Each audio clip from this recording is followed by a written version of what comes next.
Olá, boa noite, sejam todos muito bem-vindos e bem-vindas ao Sinapse CL desta terça-feira, dia 31 de agosto de 2023. César, boa noite para você. Boa noite, Robs, boa noite para nossa comunidade linda, é isso aí, vamos lá. É isso aí, vamos lá? Vamos lá. Que hoje o assunto é meio ambiente. Vamos receber agora no telão Bianca Amorim.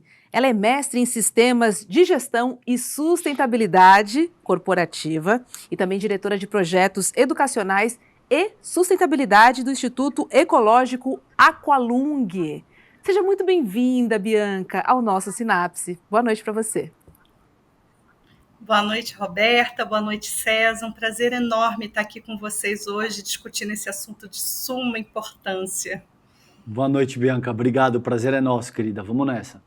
Bianca, por que ainda existe uma grande resistência por parte das pessoas em aceitar, né, que o assunto, que o tema meio ambiente é de hoje, é do presente?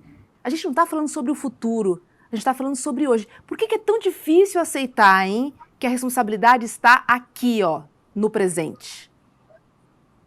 É verdade, Roberta. Eu, há 20 anos, venho perguntando isso para dentro das minhas turmas, e eu vejo que esse assunto ele vem crescendo cada vez mais, e é importante a gente pensar que esse assunto, além de estar crescendo, ele vem trazendo uma grandiosidade, né? Assim, a gente estava falando de sustentabilidade, sobre fazer ações direcionadas para o meio ambiente, praticar as ações ambientais, praticar uma coisinha aqui, outra coisinha acolá. Eu vejo que ao longo desses 20 anos, né, esse tão chamado tripé de sustentabilidade que se fala nas escolas, nos ambientes corporativos, esse conceito ele vem evoluindo, né? Eu acho que as pessoas vêm ganhando consciência, mas muito a passos de formiguinha mesmo, assim, né? Ainda vejo que é uma consciência que está sendo formada, mas vejo que essa consistência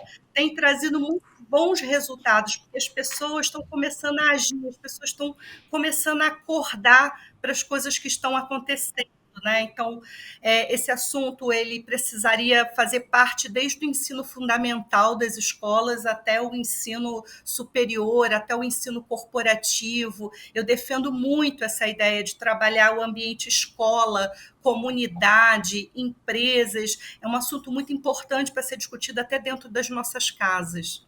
Uhum.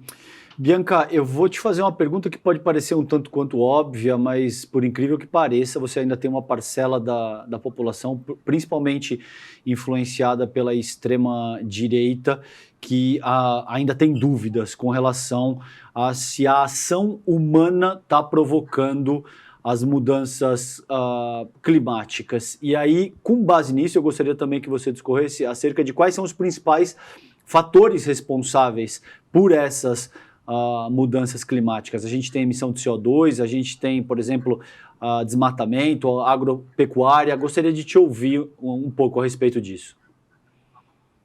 Muito bem, muito bem. Então, é importante a gente primeiro conceituar, né, porque a gente tem ouvido muito falar esse tema, mudanças climáticas, e é importante a gente trazer à tona esse conhecimento sobre o que são as mudanças climáticas, né? Traduzindo de uma forma assim, muito simples para as pessoas entenderem, gente, mudanças climáticas são as transformações que existem ao longo prazo de padrões de temperatura e clima, né? E o curioso é a gente imaginar que antes de 1800, segundo o relatório do painel intergovernamental de mudanças do clima, que aliás é um painel muito importante para ser consultado, que ele chama painel IPCC, ele fala que essas mudanças, né, antes de 1800 eram as mudanças naturais que ocorriam naturalmente, né? Uhum. E que a partir de 1800 é que as atividades humanas é que começaram a impulsionar essas mudanças climáticas, principalmente, tem vários fatores aqui envolvidos, a gente pode citar alguns, mas principalmente devido à queima de combustíveis fósseis, como carvão, petróleo, gás. Então, quando a gente vê nessas discussões desses painéis, esses eventos, essas COPs que vêm acontecendo, são eventos muito importantes para a gente entender o que está acontecendo no clima, né? E eles falam que essas são as principais fontes na queima de combustíveis fósseis. E essa queima, ela gera emissões que a gente chama emissões de gases do efeito estufa, que age como um grande cobertor, assim, é como se fosse um cobertor em torno da Terra, né? Que vai retendo o calor do Sol e aumentando as temperaturas, aí é que causa esse efeito, né? Então, exemplos de emissões de gases de efeito estufa que estão causando mudanças climáticas inclui o quê? Dióxido de carbono, metano, né? Que são grandes vilões aí do nosso clima. E isso vem também com o uso de gasolina, né, por dirigir um carro, carvão para aquecer um prédio, por exemplo. Ou seja, são ações que já estão no nosso dia a dia. Por isso que esse tema é complexo de ser trabalhado, porque são ações do nosso dia a dia que a gente acaba já não se dando conta do que está acontecendo, dos efeitos que estão ocorrendo. Então, é importante a gente trabalhar isso dentro de um discurso, assim, dentro de uma comunidade escolar, independente de lado A, lado B, né? É importante a gente colocar isso, porque isso é conhecimento, isso é cultura. As pessoas precisam saber o que está acontecendo no nosso planeta para poder agir. A gente tem desenvolvido ultimamente muitos programas com jovens, né? Formadores de opinião, jovens líderes climáticos, né? Que são programas aí bem importantes para, primeiro, despertar o interesse dessa juventude, mas também de trazer, né, uma mudança de realidade para fazer com que esse jovem, né, se torne um ator importante dentro dessas ações climáticas. Então, ou seja de uma forma ou de outra, a gente precisa agir, mas precisa agir agora, seja trabalhando no ambiente escolar, no ambiente organizacional. Eu gosto de trabalhar nesses diferentes ambientes, né? Seja numa escola, numa comunidade, numa organização, para trazer à luz do porquê que nós precisamos conversar, e não só conversar. A gente precisa agir hoje, agora, né, para as mudanças climáticas. Muito bom você falar no agora, porque conecta a minha primeira pergunta falando sobre o presente, né? Porque os impactos das mudanças climáticas já são sentidas, né? Enfim, então, assim, não dá para tratar como um tema futuro, como eu não tenho nada a ver com isso, né? Porque, assim, essa chuva no sul do Brasil, a gente teve aquela chuvarada aqui no litoral de São Paulo, né? Começo do ano. Inverno quente, um calor louco, né? Enfim, tá tudo muito doido, né? O planeta está sentindo, ele está reagindo, ele precisa reagir, né? É como se quando a gente tem febre, alguma coisa não está bem. É a maneira que ele tem para falar com a gente. É dessa forma, né? Então, assim, não dá para tratar como um tema futuro, porque as mudanças climáticas estão sendo sentidas hoje, né, Bianca? Exatamente. E assim, você chegou num ponto muito importante da história, aquela velha história que a gente ouve de que a natureza se regenera. Quantas vezes a gente já ouviu isso num bate-papo do dia a dia? A natureza se regenera sozinha, ela dá conta de se regenerar sozinha. Nossa. Gente, a gente precisa parar com esse discurso, né? Assim, a gente já tem dados científicos, a gente tem inúmeras pesquisas científicas. Eu tenho muito orgulho de dizer que o Brasil tem muitos bons cientistas de mudanças climáticas, cientistas, professores, formadores de opinião.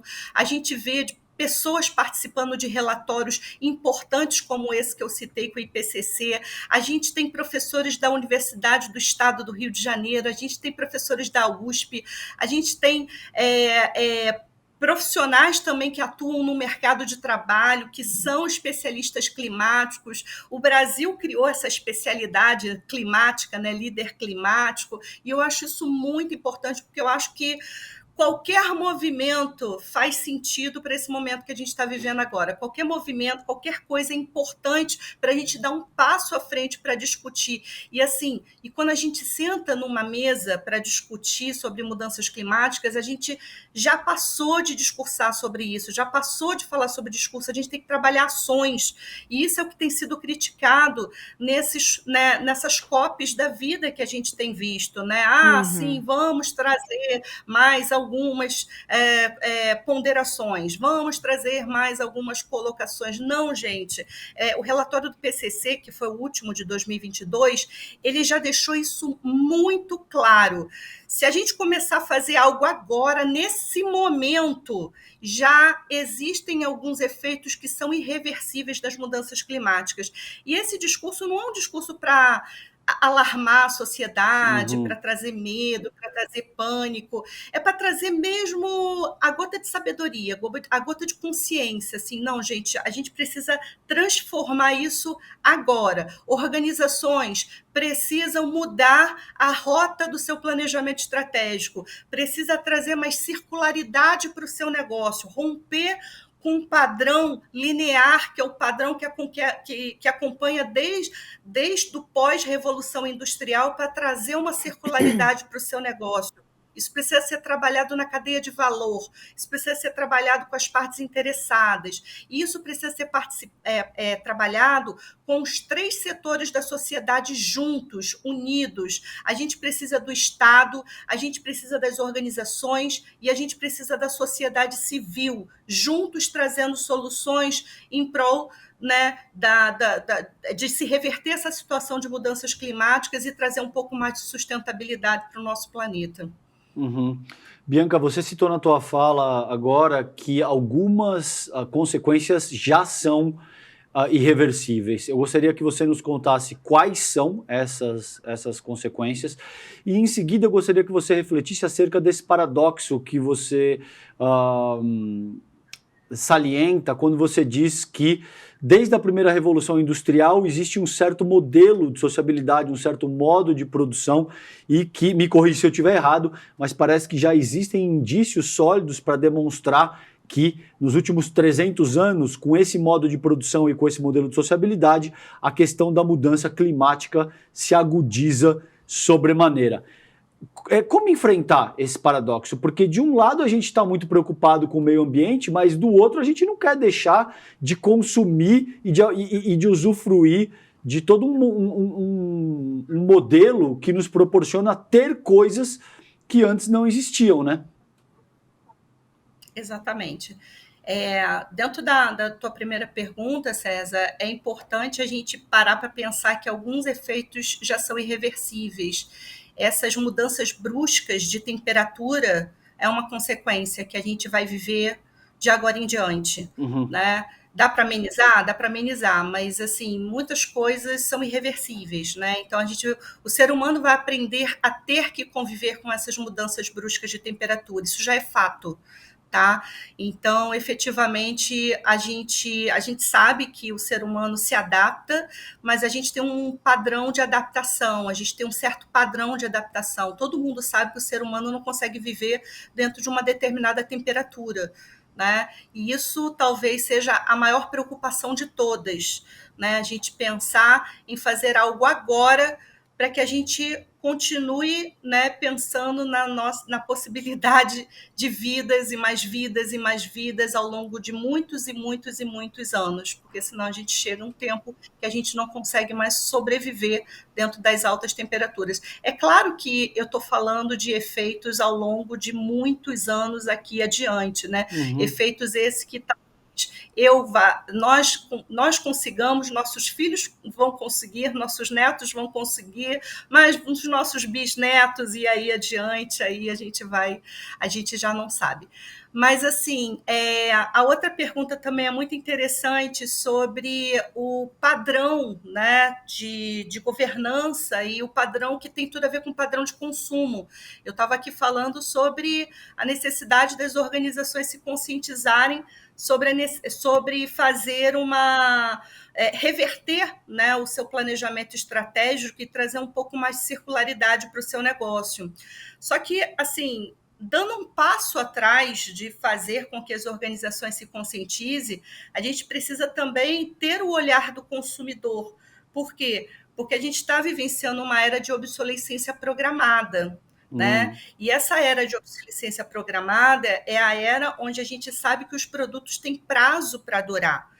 Né? Então, hoje, a gente tem um celular, a gente tem um equipamento eletrônico e a gente sabe a dificuldade, né, o ciclo de vida, né, desse produto dura muito pouco. Cada vez mais curto, né?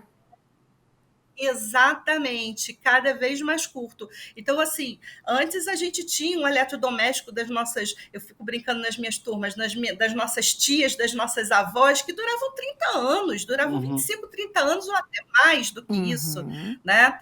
Então, de fato, a gente está vivenciando essa era de obsolescência programada, onde, para isso, a gente precisa também trabalhar o lado do consumidor, né? O consumo consciente é um assunto muito importante que precisa ser trabalhado desde as escolas, desde as criancinhas até os adultos, né?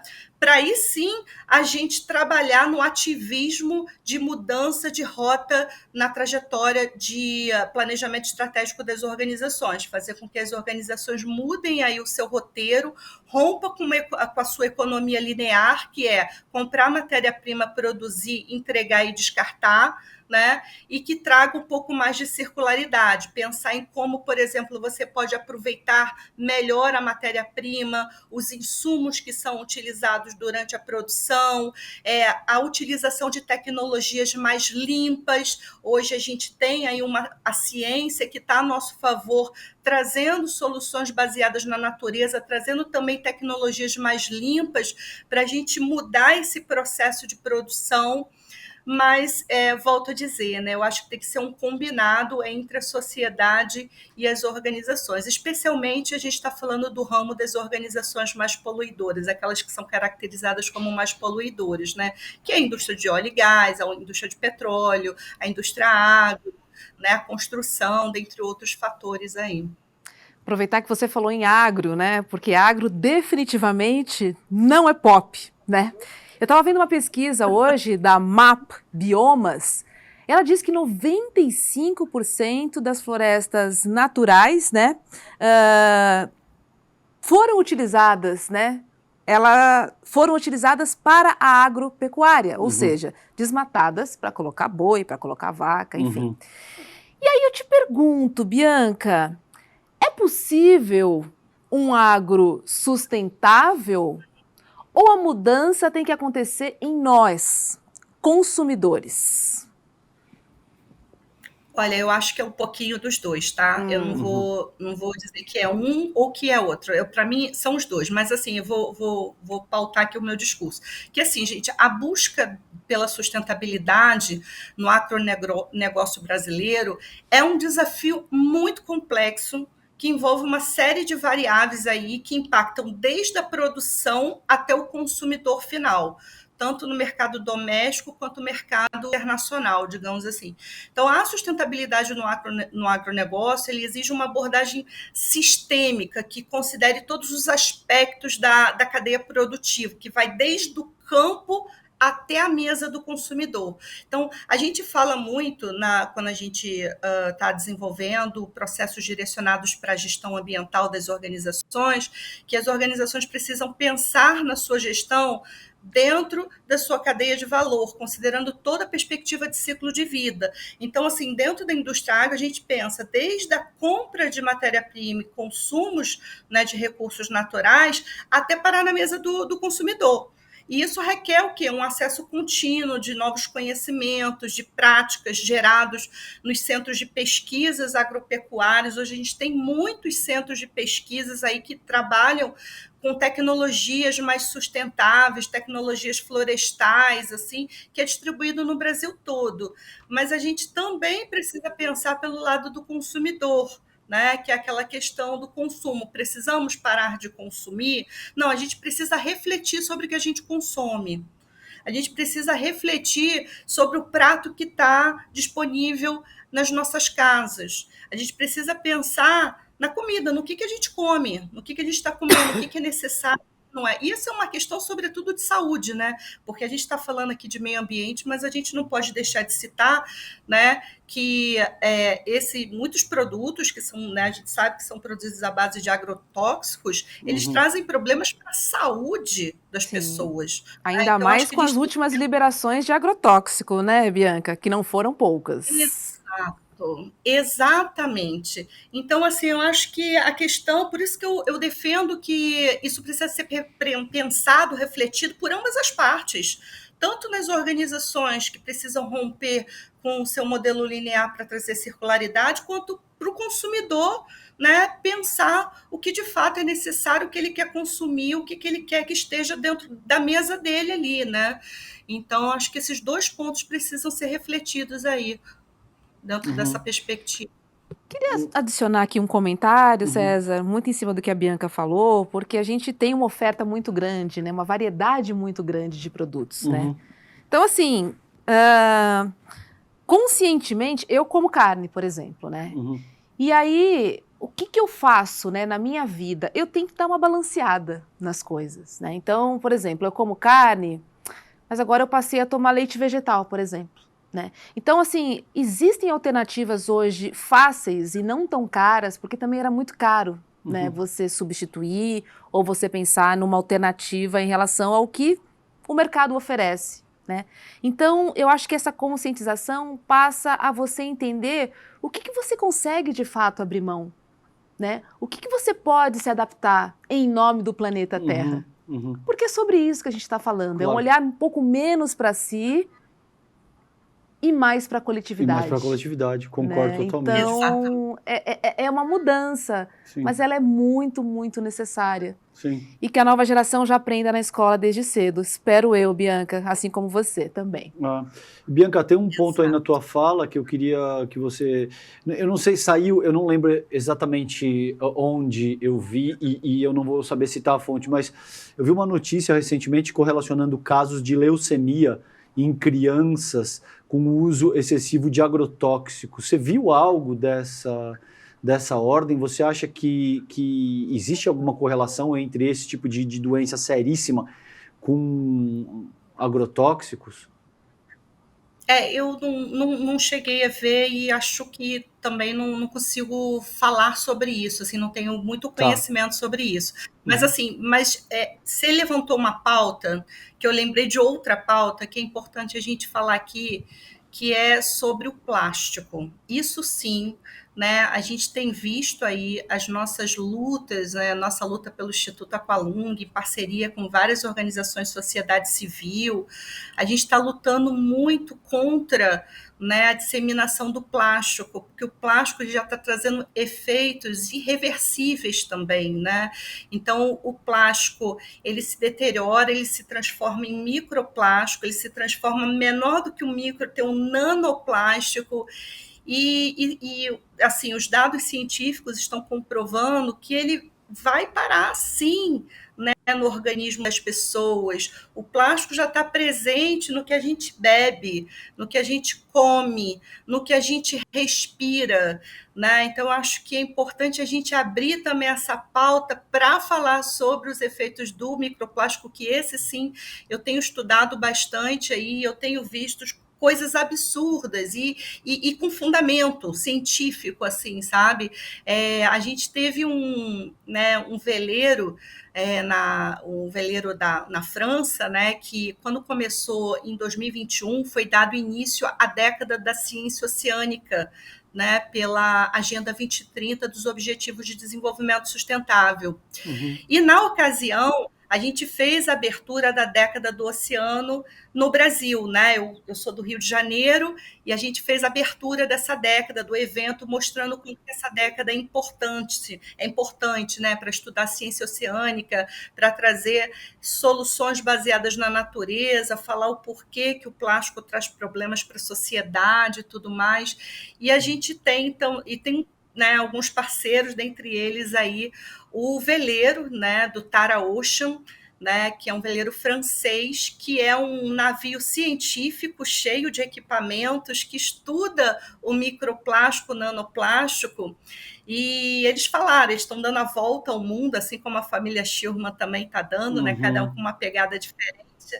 E ele fala, né, que o foco da ciência, né, dentro da perspectiva que eles podem contribuir, é mostrar o quanto que o microplástico, o nanoplástico tem trazido problemas para a saúde das pessoas, né? A gente já identificou, já foi identificado plástico na placenta, né? Nossa, que Então, loucura. efetivamente, é uma coisa que a gente também precisa refletir, né? Assim, o quanto ao uso do plástico, né? A Claro. gente fica pensando em alguns materiais, né? Por exemplo, fralda de criança, né? A gente fica pensando, será que a gente consegue viver sem a fralda da criança, fralda de criança, né? Porque antigamente as mães usavam as fraldas de De pano, pano, né? né? E Sim. aí lavava, esterilizava, tudo direitinho, reutilizava e tudo mais. Mas hoje a fralda ela é feita pelo plástico, né? Assim como outras coisas que a gente ainda não consegue se imaginar sem. Mas é um exercício que precisa ser feito. Porque se de fato o plástico está trazendo problema para o meio ambiente e para a saúde, especialmente para a saúde das pessoas, né, a gente vai precisar repensar sobre, né, o nosso conceito quanto ao uso do plástico, usar de uma Claro. forma mais consciente, mais reflexiva, entendeu? Olha só, deixa eu trazer isso para vocês, porque para vocês duas e para nossa audiência, porque é absolutamente estarrecedor, tá? Prestem atenção nisso. Aumento de morte é da agência pública, que é inclusive nosso parceiro aqui no ICL. Aumento de morte de crianças por leucemia é associada à expansão da soja no Brasil. Isso é uma matéria de ontem da Giovana Girardi. Isso saiu às 16 horas, muito brevemente. Então, em meio à discussão no Congresso, que tem esse projeto de lei para flexibilizar o acesso aos agrotóxicos no país, né, isso está sendo pleiteado pela bancada ruralista. Uma pesquisa demonstrou que existe uma correlação direta entre a expansão da soja e o aumento de casos de leucemia em crianças no Brasil. Encontraram pelo menos 123 mortes adicionais de crianças com menos de 10 anos entre 2008 e 2019, relacionadas indiretamente ao uso de pesticidas no cultivo de soja no Cerrado e na Amazônia. Então veja o tipo de coisa que a gente está falando aqui e o quanto isso é sério, vai ao encontro disso que você colocou, que não é algo para o futuro e que precisa ficar na seara, no âmbito da especulação, que um dia vai ser um problema. Isso já está matando as nossas crianças hoje. Já é um problema que está causando leucemia nas crianças. Não, e aí, enquanto isso, né, o ex-ministro do Meio Ambiente vai comprar em lojinha orgânica. Né? Ótimo, né? Ponto, Roberto. Sendo que foi um governo que mais liberou agrotóxicos na história. Quer dizer, é uma hipocrisia. É o senhor Ricardo Salles. Sem tamanho, né, Bianca? O que a gente está falando aqui é sobre vidas, né? A água que a gente toma, né? É o alface que a gente come. A gente não está falando de nada rebuscado, nada. A gente está falando de coisas básicas do dia a dia. Sim. Que a gente não consegue consumir já de uma maneira legal, né? Começa da água. Vamos falar um pouquinho, a gente estava discutindo, eu e a Hobbs, a gente estava discutindo quando a gente trabalhava aqui a preparação da entrevista, se ESG, o que é o acrônimo, gostaria de que você falasse um pouco para a gente o que é o ESG, se o nível de adesão das empresas brasileiras já é suficiente, e se isso equivale ao mercado de crédito de carbono, é a mesma coisa? Conta um pouquinho para a gente isso aí. Muito bom. Vou começar contando uma historinha, né? Eu estava trabalhando logo depois da pandemia, né? A gente tentando retomar a nossa vida normal e tal, 2021. E aí eu comecei a perceber que meu telefone não parava de tocar. Bianca, o que é esse tal de ESG? Bianca, você já ouviu falar? O que é? Como é que funciona e tudo mais? E aí eu comecei a perceber um movimento muito grande em prol desse tal do ESG. Eu falei assim, gente, eu preciso, né? Vamos esclarecer os fatos, né? Então, assim, o ESG, esse acrônimo que hoje está sendo muito utilizado, especialmente no mercado financeiro, a gente vai explicar até o porquê disso, né? Ele começou a ser movimentado logo depois da pandemia, porque a gente teve um movimento no mercado financeiro muito forte em cima disso. né? A gente tem, conhecimento que existe um investidor muito famoso, que é o Larry Fink, né, que é o diretor da BlackRock, uma das maiores empresas de ativos no mundo, né, que tem lá na casa de 7 trilhões de dinheiro que a gente não sabe nem contar, mas ele fez um movimento muito interessante, coisa que o mercado financeiro nunca tinha feito antes, né? Ele fez uma carta aberta no site dele, dizendo, né, que os empresários, os grandes investidores precisavam repensar o conceito de investir no mercado financeiro e que, sobretudo, ele ia iniciar um movimento junto com o seu grupo de empresários, que ele tem um grupo de empresários parceiros envolvidos, dizendo que a partir daquele momento ele já não investiria mais $1 numa empresa que não apresentasse uma trajetória direcionada para o ESG. Aí pronto, né? Aí ele abriu essa discussão para o mercado financeiro. E aí muitos ficaram com aquela sensação de que o ESG nasceu em 2021, porque foi um boom, a televisão falando, todo mundo falando e tal. E eu já esclareço, gente, o ESG, né? O ESG, ASG em português, ele não nasceu em 2021. Ele nasceu no relatório do Pacto Global em 2005.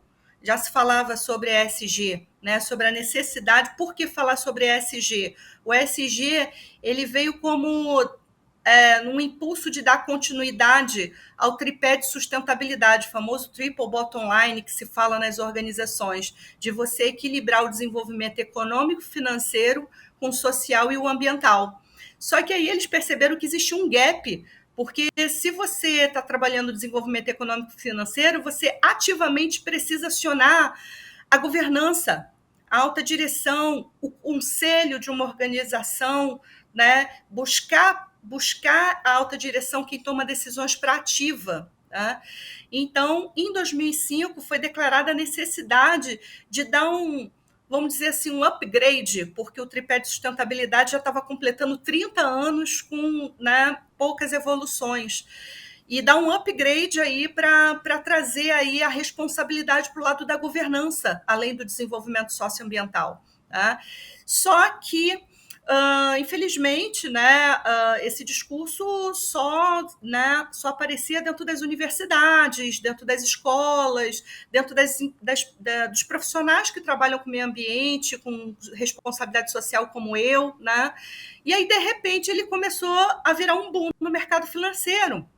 Né? É como quem diz assim, é como se fosse uma brincadeira que eu gosto de fazer. O discurso saiu dos famosos, abre aspas, abraçadores de árvores e foi para o mercado financeiro. Né? E isso começou a trazer uma repercussão muito grande. Por quê? Porque hoje as empresas que estão de olho em investimento, as empresas que querem, né, captar um investidor, eles pensam assim: gente, eu preciso iniciar a trajetória ESG, né? Ele já está presente nos índices bolsistas. Hoje, para eu me destacar no novo mercado da B3, na antiga Bovespa, eu preciso estar no novo mercado, e no novo mercado ele exige que se tenha um índice de sustentabilidade empresarial que já está integrado ao conceito do ESG. Assim como no mercado financeiro internacional, né? O Dow Jones, um dos maiores índices bolsistas do mundo que existem, para você estar em destaque lá, você tem que aderir ao índice de sustentabilidade do Dow Jones, que também já está associado ao ISD. Né? O GRI, que é uma das ferramentas mais famosas usadas no mundo para empresas desenvolverem indicadores de sustentabilidade, já estão integrados aos conceitos do ISD. Né? Então, a gente começou a ver esse volume de interesse crescer muito, porque começou a ser impulsionado pelo mercado financeiro. Né? E eu acho isso ótimo. Eu acho isso ótimo porque faz com que, de fato, as organizações, né, batam na nossa porta e digam: escuta, o que é ESG? Fala para mim, né? Vamos conversar sobre isso. Né? E a gente até desenvolveu aí um programa de avaliação de maturidade baseado nessas ferramentas nacionais e internacionais para avaliar a maturidade ESG nas organizações, para saber e também dar uma luz de como iniciar uma trajetória de sustentabilidade. Então, é uma trajetória que traga, dentro do seu alicerce do planejamento estratégico, a proposta de equilibrar, né, o ambiente, o meio ambiente, o social. O social a gente divide social humano, que é o público interno de uma organização, e o capital social, que é o público externo, que é a relação com as comunidades, com outras partes interessadas, e também a governança corporativa, por meio de programas que se baseiem na mentalidade de riscos, que se traga mais uma gestão de compliance, que se trabalhe a governança corporativa a fundo, em equilíbrio com a sustentabilidade.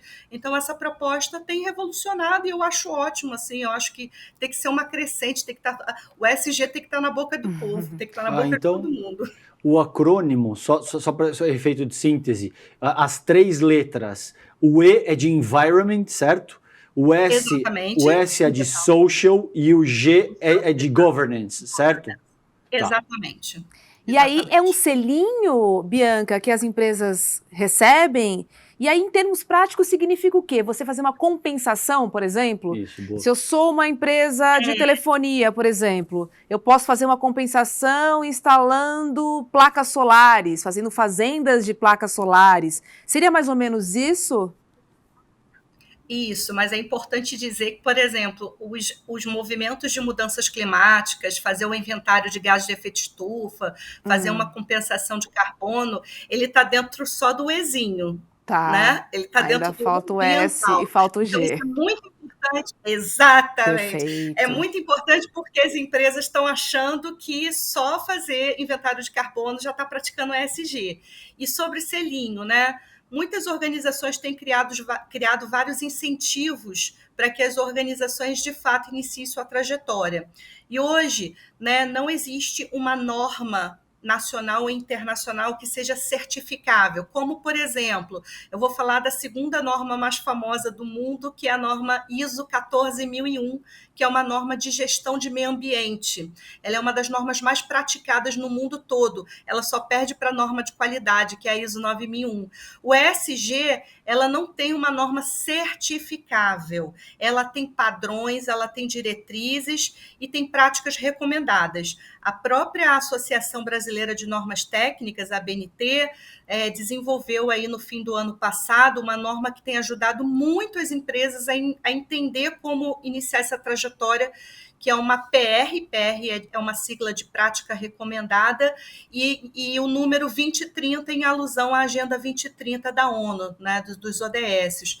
E essa prática ela tem ajudado as organizações a ter uma luz sobre como começar uma trajetória, que vai começar com um diagnóstico. Você vai fazer um diagnóstico, vai entender quais são suas dores em ambiental, suas dores no social, suas dores na governança, e daí você vai traçando parâmetros para dar sequência à tua jornada de sustentabilidade ESG. Né? A gente gosta muito de usar essa palavra de jornada de sustentabilidade e não uma certificação, né? Porque, como eu falei, não é uma norma certificável, é uma diretriz, é um conceito, são práticas que as organizações desenvolvem aí para estar nesse lugar. E aí muitas organizações acabam criando esse incentivo do selinho, né? O selo verde, o selo ESG, o selo de sustentabilidade e tudo mais. Boa. Posso só emendar? Porque eu entendi que está muito ligado a empresas que estão na Bolsa, né, de valores, enfim, em valorização no mercado financeiro. Agora, existe algum tipo de incentivo do governo em relação ao ESG, em relação à sustentabilidade? A gente tem várias frentes trabalhando em prol do ESG? Essa é a minha pergunta. Essa talvez seja a notícia ruim, né? O primeiro governo, talvez, dos 3 setores da sociedade, é o que está um pouquinho mais atrasado nessa trajetória. E é uma pena, porque a gente vê hoje o movimento de alguns países que são classificados altamente como poluidores, como, por exemplo, a China. A China é um dos países mais poluidores do mundo, que, num curto espaço de tempo, já conseguiu reverter muito a sua situação em virtude dos planos governamentais. Então, hoje a China tem programas de desenvolvimento de carbono, de descarbonização, tem programas de incentivo para economia circular, né, para iniciar uma trajetória de circularidade no seu negócio. Então, a gente vê aí alguns governos, especialmente associados a países classificados como poluidores, já um pouco mais à frente do que o Brasil, né? A gente não tem visto muitas iniciativas, porém, eu acho importante também ressaltar que essa situação está mudando, né? E eu vejo isso como, né, uma situação muito positiva. Isso está mudando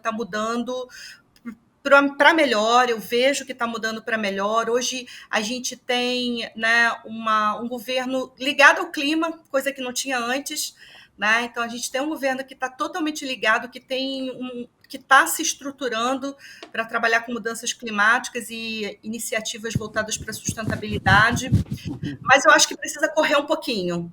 Eu acho que precisa correr um pouquinho, precisa dar uma agilizada, porque realmente sem os incentivos governamentais, a gente anda a passos de formiguinha, a gente precisa andar um pouquinho mais rápido por causa dos efeitos das mudanças climáticas, que foi o início da nossa conversa. A gente está precisando correr um pouquinho com isso, né? Então, eu tenho muita esperança de efetivamente ver essa trajetória evoluindo aí, né? E os programas governamentais crescerem dentro do nosso país. Uhum. E aproveitando o teu ensejo, a gente tem então o Acordo de Paris, né? 195 países assinaram. A gente viu o Trump, durante a gestão dele, retirou os Estados Unidos do acordo. Bolsonaro ameaçou fazer o mesmo. Como é que está o Acordo de Paris hoje? E eu queria te ouvir também, considerando as outras potências hegemônicas do mundo. Você falou da China, então, me parece que na tua avaliação, com base no que você acabou de dizer, me parece que a China está fazendo um bom trabalho nesse sentido, de descarbonizar, de adotar medidas que sejam de fato eficazes para endereçar o problema gigantesco que a gente tem no mundo hoje. Como é que estão as potências da Europa Ocidental, Estados Unidos, Japão? Faz um apanhado, por favor, Bianca, correlacionando isso com o Acordo de Paris, por favor. Tá, eu vejo que o Brasil está dando uma retomada no seu ativismo no Acordo de Paris, né? É uma retomada, a gente estava muito parado, a gente não estava, né, não estava tendo participação ativa do nosso governo anterior, e eu acho que essa retomada está acontecendo. A gente tem bons governantes que são especialistas em ambiente, em clima, né? E além de governantes, eu vejo também uma retomada, uma oxigenação também por parte das universidades, das escolas, que são grandes atuantes aí, né, que têm participado desde o início do Acordo de Paris e que têm participado também com soluções, com pesquisa, com tecnologia. Eu estou vendo realmente, né, que está havendo uma troca, né? Uma troca não, mas um acréscimo, né? de impulso, né? A gente realmente estava precisando desse impulso. E eu vejo, de fato, assim, alguns países retrocederem e outros evoluírem, né? A China, milagrosamente, tem trazido aí progressos, né? Isso é importante falar dentro da estrutura dos programas que eles têm desenvolvido, né? Japão sempre esteve, a meu ver, no muro, né, entre um lado e o outro, mas eu também tenho visto o Japão começar a acordar também por conta tudo por conta das mudanças, dos efeitos das mudanças climáticas, que isso de fato está incomodando, está assustando o mundo todo, né? Principalmente os entendedores, que sabem que isso não é um discurso político e isso muito menos é um discurso poético, isso é realidade. Tá? E Estados Unidos, sim, os Estados Unidos também vejo uma retomada, assim como o Brasil, né, de dar um impulso sobre isso, mas, assim, voltando a dizer, né, que dos 3 setores da sociedade, quem está começando a acordar um pouco mais tarde sempre é o governo, de qualquer país, né? E assim, não é por falta de conhecimento, não é por falta de acesso à informação, porque hoje a gente tem informações muito vastas. Eu vejo movimentos pequenos acontecendo, por exemplo, a gente tem um movimento que é muito pequeno, mas ao mesmo tempo muito grandioso no Brasil, que é o movimento do Sebrae. O Sebrae criou uma agenda, um protocolo sobre como desenvolver os objetivos de desenvolvimento sustentável em micro e pequenas empresas. Já para dizer que o ISD, a sustentabilidade, não são para os grandes empresários, né? São para todos. Então, assim, se vocês olharem no site do Sebrae tem muito material sobre como começar do nada. Começar assim, eu tenho uma pequena padaria com 15 funcionários, você já pode começar. E assim, então eu vejo ações pequenas acontecendo, né? Mas, assim, ao mesmo tempo de uma grandiosidade muito grande, assim, eu tenho estado muito presente nessas ações pequenas, até porque, como a gente trabalha com formação de líderes climáticos e muitas vezes muitos não têm acesso a documentos, né, não têm acesso a um livro interessante, alguma coisa para comprar, a gente sempre tem que dar opções gratuitas para essas pessoas, e eu vejo esses pequenos movimentos acontecendo, e eu espero que, né, o governo de todos os países acordem, né, e corram um pouquinho mais, né, porque eu acho que ainda está muito lento todo esse processo. Uhum. E Bianca, a gente fala muito aqui no programa sobre o racismo estrutural, né?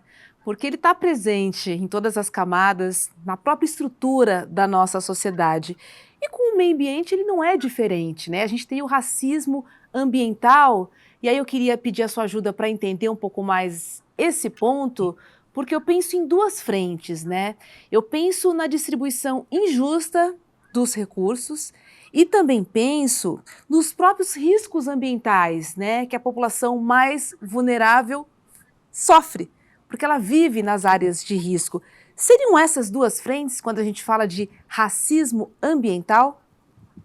Perfeito, exatamente sobre isso, assim, né? A gente precisa também falar sobre racismo ambiental, porque muitas pessoas acham que o racismo ambiental está somente ligado ao fato de se ter preconceito com o meio ambiente. Não é só isso. Ah, Tem muito mais coisas em torno disso, né? As pessoas realmente têm um falso conceito de racismo ambiental, achar que o racismo ambiental é preconceito com o meio ambiente. Não, gente, né? É justamente pensar, né, que o povo é todos esses criativo, efeitos, né? né?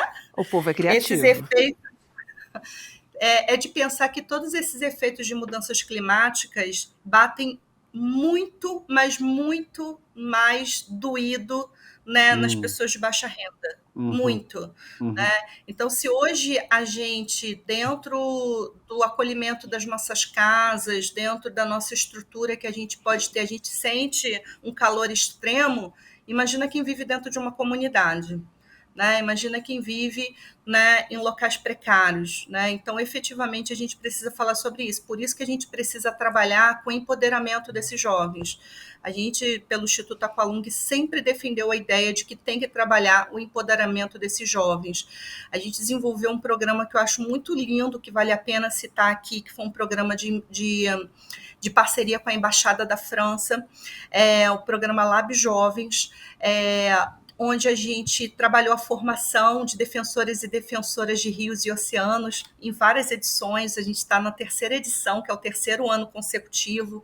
Primeiro a gente direcionou as atenções para o oceano, né, dando início à década do oceano, a gente formou aí defensores de oceanos e rios. Depois a gente deu sequência aí ainda trabalhando, né, com a biodiversidade dos oceanos e dos rios, e esse ano a gente também deu atenção à segunda década que foi anunciada como importante para a ONU, além da década do oceano, que é a década de restauração de ecossistemas. Então, a gente está trabalhando esse ano com a perspectiva de formar, né, a gente já está terminando esse programa aqui, formar defensores de biomas, dos 6 biomas brasileiros. Então, a gente trabalha, né, empoderando, dando suporte, né, não empoderar, né, mas dar suporte adequado para que esses jovens possam se tornar grandes formadores de opiniões e que possam impulsionar projetos que agreguem valor para a sociedade. E a gente ajuda a fazer isso através dos nossos parceiros, né, em parceria com a Embaixada da França. E esse projeto é um projeto que dá muito orgulho, porque a gente não sabe, a gente não conhece outra maneira de agir que não seja contribuindo com aquilo que a gente sabe fazer, que é formando jovens, adultos, né, a ter suas próprias opiniões, dar o conhecimento que eles precisam, dar o suporte, não conhecimento, mas o suporte que eles precisam para que eles possam impulsionar os seus projetos, as suas ideias e se tornarem aí grandes ativistas ambientais contra o racismo ambiental, pelo advocacy, pelas políticas públicas, né, defendendo no governo as políticas públicas e trazendo também soluções baseadas na natureza, baseada na sua cultura, né? A gente muitas vezes lida até com comunidades, né, comunidades aí indígenas e quilombolas, por exemplo, que nos traz muita sabedoria ancestral, muita sabedoria, e a nossa ideia, nosso projeto sempre foi conectar essas ideias aí para formar jovens para a sociedade que a gente está vivenciando nos dias de hoje.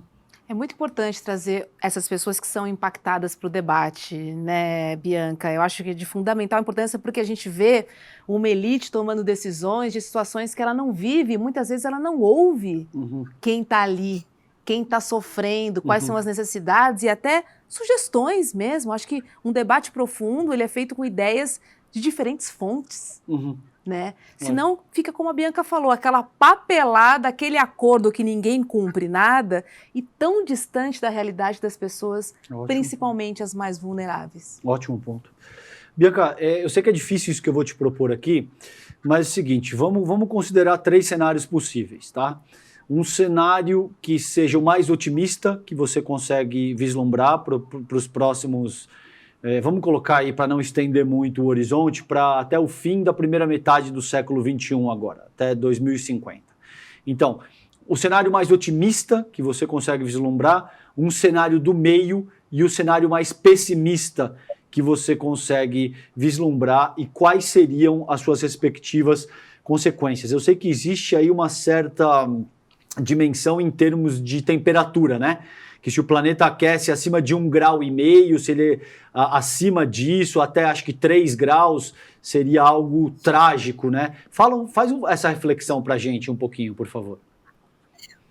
É exatamente isso que foi falado, né? O cenário mais otimista é trazer ações para hoje, né? Dentro do nosso dia a dia, dentro de onde a gente pode tocar, né? Porque também a gente é difícil a gente falar de ações ousadas, porque quando a gente precisa de ações mais ousadas, isso requer dizer que a gente precisa de mais tecnologias, a gente precisa de mais recursos para reverter a situação, recursos financeiros, recursos de infraestrutura, e aí a gente acaba caindo na mesma questão da falta de atuação, né, do governo, né? Ou seja, a necessidade de dar uma acelerada aí no governo para a gente poder agir sobre isso.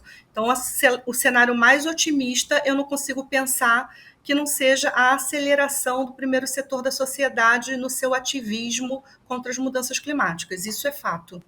Né? Para mim, é o cenário mais otimista de todos, assim, porque os outros eu considero como plano B e plano C, né?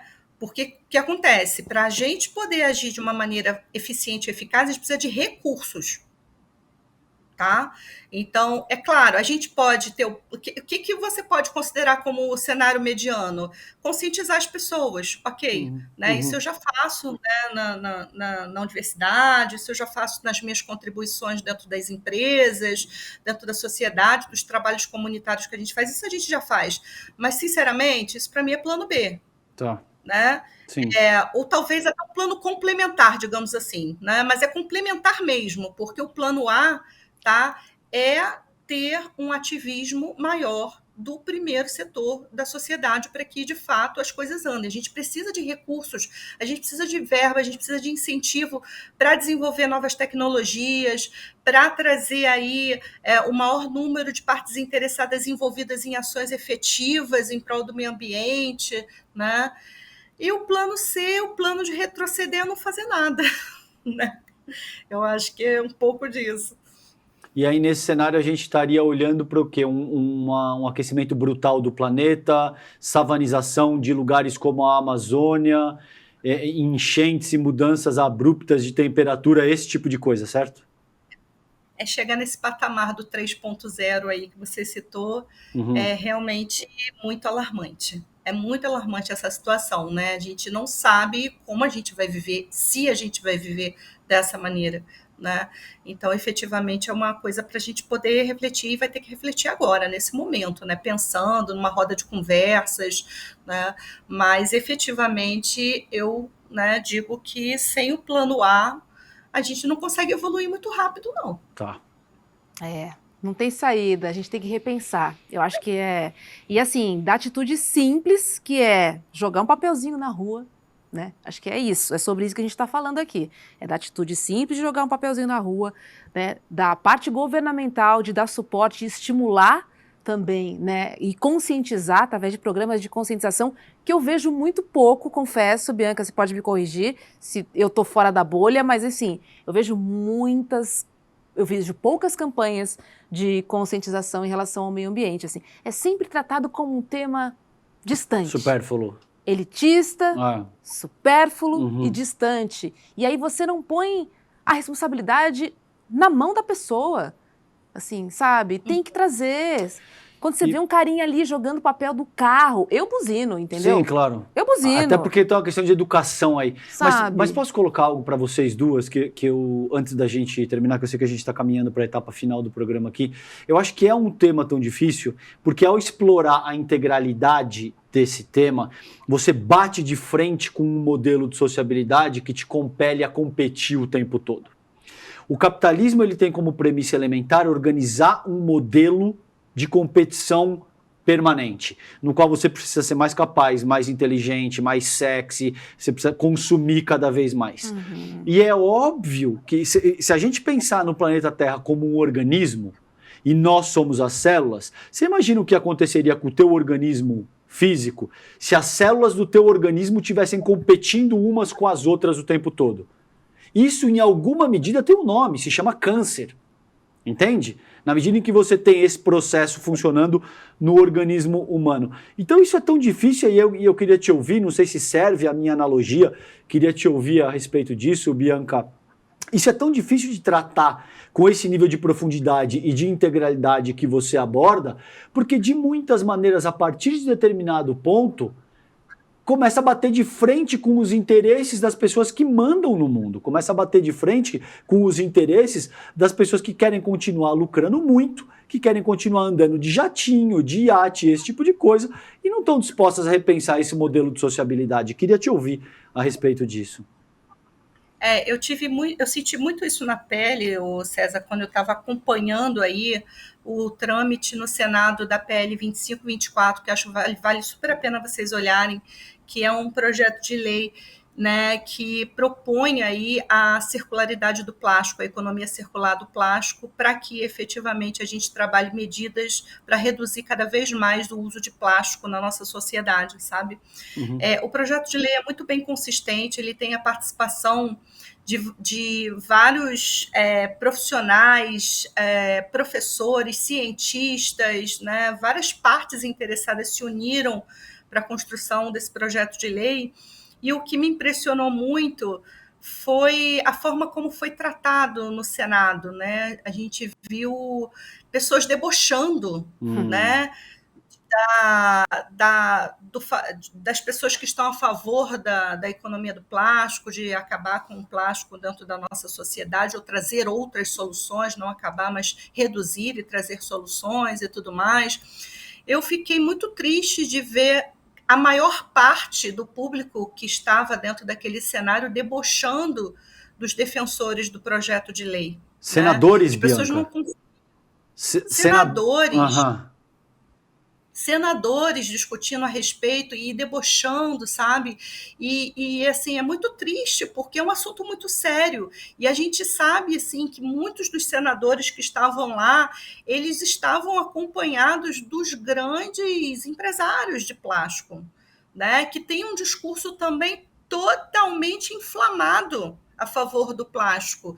Você senta com ele, ele quer te provar por A vezes B que as pessoas, o ser humano não vive mais sem plástico de jeito nenhum e que a solução não está, o caminho não está por aí. O caminho... Aí o que acontece? O que eu fico mais perplexa é ver que eles direcionam a culpa, né, na falta de conscientização das pessoas, da pessoa que joga o papelzinho na rua, né? Então esse discurso assim, é enojador, gente. Assim, eu não sei qual é a palavra que a gente usa, porque dentro dessa perspectiva, nos tempos de hoje, a gente discutir e falar que o problema do plástico é o ser humano, único e exclusivamente, né? É muito triste ouvir isso, né? Então, isso me deixou muito triste, assim, né? Perceber que a gente está progredindo, mas ainda tem muito retrocesso, né? Assim, eu sinto que tem muito retrocesso ainda e assim, se a gente não chega numa conclusão, se a gente não chega no equilíbrio de uma informação, a gente vai ter mais uma COP em Belém, Pará, que está se aproximando, que vai ter o mesmo discurso de, né, não vai dar para fazer nada. E aí, assim, o tempo está passando, né, e as pessoas estão vivendo isso. Eu acho que é muito triste, né? Enfim. Sim. Não, e o que incomoda, Bianca, é que essas pessoas estão ingerindo plástico. Elas têm esse discurso, mas elas estão comendo plástico. Assim, é elas tão também são afetadas pelo... Claro! Exato. Elas não estão alheias ao discurso. É um absurdo isso. É um verdadeiro absurdo mesmo, assim. É entristecedor, de verdade. Querida, seguimos... É uma questão de... Despertar. De entrar e despertar o estado de consciência mesmo, né? Refletir sobre... de verdade, de verdade. Obrigada, Bianca Amorim, foi um prazer conversar com você sobre esse tema tão importante. Volte mais aqui para o Sinapse, viu?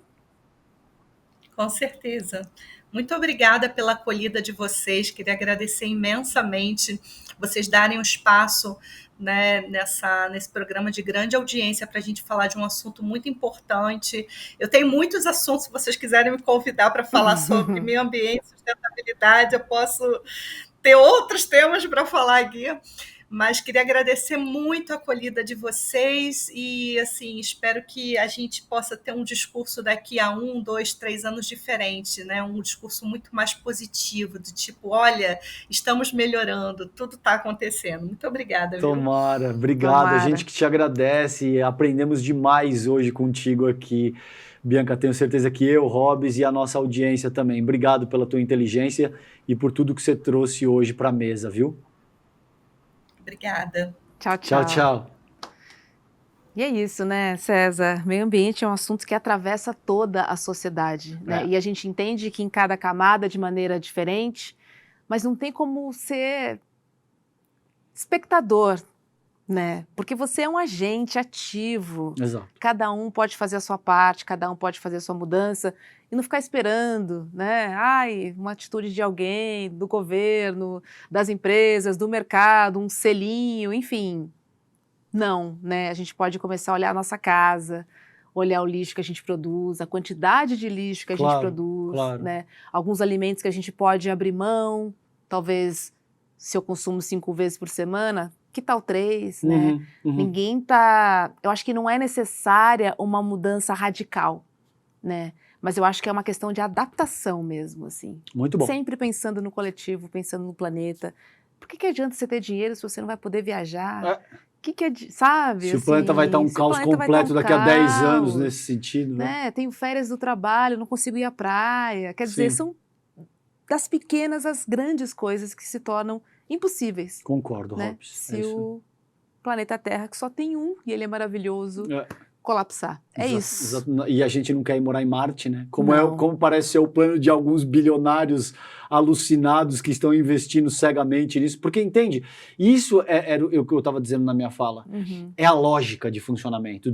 Eu consumo o quanto eu posso consumir. Eu esgoto as capacidades regenerativas do planeta, de um ser humano, do que quer que seja, descarto e vou para o próximo. Ao que tudo indica, a gente não tem essa. Pode até ser que a gente consiga colonizar Marte, mas me parece pouco provável que a gente seja capaz de viver ali de uma forma minimamente satisfatória. É a mesma lógica da exploração dos bens naturais, né, isso, dos recursos naturais. Exatamente sobre isso. Gente, espero que vocês tenham gostado, viu? Porque o papo foi muito bom, muito necessário. Foi mesmo. E trouxe algumas dicas importantes que a gente já pode colocar em ação agora. É isso. Certo? Certíssimo. Boa noite para vocês. Beijo, César. Beijo, e querida. até amanhã aqui no Sinapse, às 7h30 da A gente espera vocês. Fiquem bem. Tchau, tchau. Você já percebeu como é grande o esforço da direita e da extrema-direita para criminalizar o MST? Você já parou para pensar por que eles querem tanto atingir esse movimento? Atacar esse movimento? Pois é. Contra tudo e todos do grande capital, a gente resolveu revelar a verdade sobre o MST. Você tem interesse em conhecer essa verdade? No dia 12 de novembro, um domingo, às 8 horas da noite, no horário de Brasília, a gente vai apresentar para vocês trechos do documentário De Quanta Terra Precisa o Homem e também fazer um debate incrível sobre essa, que é uma das questões mais importantes para o Brasil, a questão da terra. Junto conosco vai estar ninguém mais, ninguém menos do que João Pedro Stedley, um dos principais líderes do movimento dos trabalhadores sem terra. Estarão conosco também várias outras pessoas que têm na sua vida a luta da terra como um dos principais motores. Para você não perder esse encontro histórico e assistir trechos inéditos do filme De Quanta Terra Precisa o Homem, é só você se inscrever gratuitamente no link aqui em cima ou aqui embaixo. Não perde essa chance. Todo mundo vai celebrar a estreia do ICL no mundo dos documentários e filmes e, mais uma vez, aprender muito com a nossa plataforma.